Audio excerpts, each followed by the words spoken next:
Today we're discussing statutes research on Westlaw, specifically in Oregon. And the way we're pulling that up is by typing in the name of the source and clicking on it. You could also browse to it from this list over here along the side. But again, typing in the name of the source and clicking on it takes you to our next step.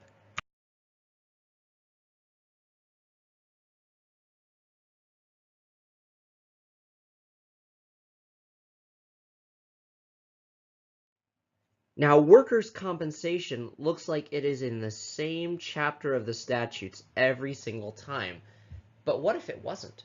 Using the statutes index, which Westlaw has for the 50 states, the US Code and Code of Federal Regulations, allows you to research with confidence. And I'm going to go to the definitions section and click on it, so you can do this too by scrolling down until you get to the D and clicking on definitions. So here we are in the definitions section.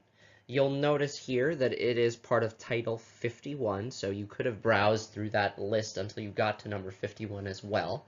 And you'll notice that there's that whole chapter about work comp, and we're in a section of general provisions over here.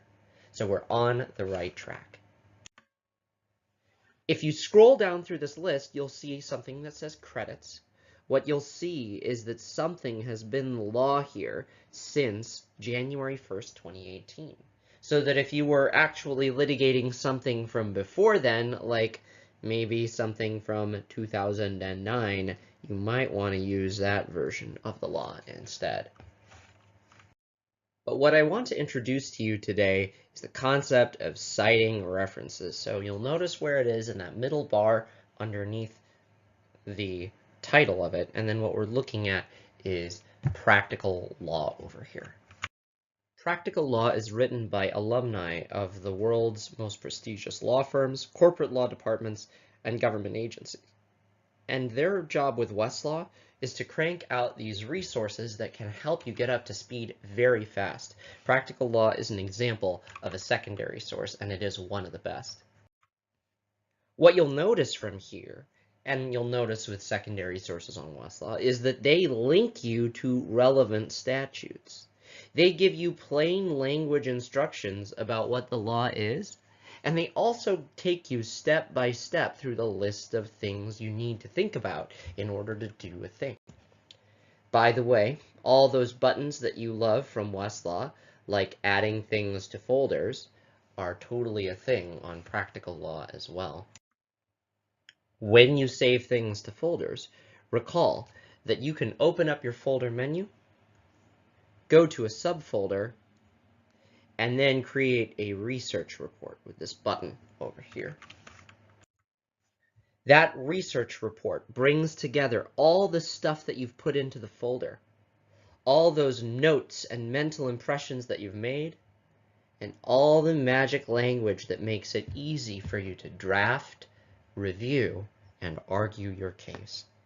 Organize the report with this button over here, and remember those workflow buttons like printing it off and downloading it.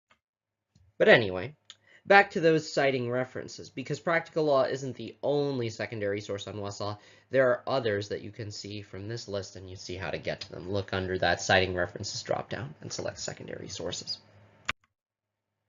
Next, I want to talk about the notes of decisions, the playbook for statutes on Westlaw. Clicking on that tab over here and selecting hierarchical view breaks down over 1,400 West headnotes that interpret this section. Why does this matter?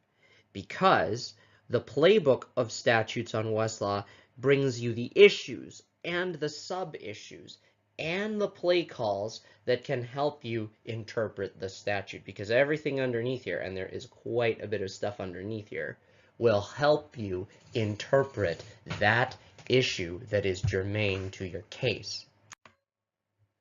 Of course, you could get to this statute, secondary sources, and relevant cases by derping words into the bar, selecting a relevant jurisdiction, and then clicking search. But the more important question is rationalizing your choices and saying, why out of all 72 did you pick this case? Why did you pick this statute out of all the 51 that are possibilities. And what you want to be able to do is say, I used the statutes index, so I know that it's on point. I used the notes of decision, so I know those cases are on point.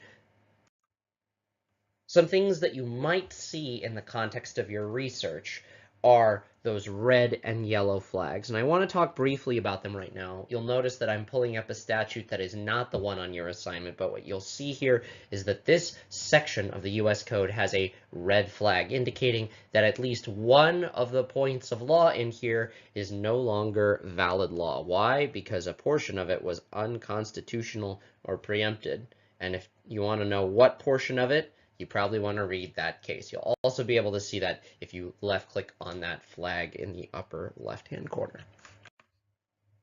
Same thing for cases. Anytime you see that flag, click on it to go to this tab that says negative treatment. It'll give you the two things that negatively cite to boroughs, and will also give you the worst first. That most negative treatment always features up here on cases on Westlaw, and you'll be able to read Bolton to learn what it has to say about boroughs and why one part, at least, of this case is not good law anymore.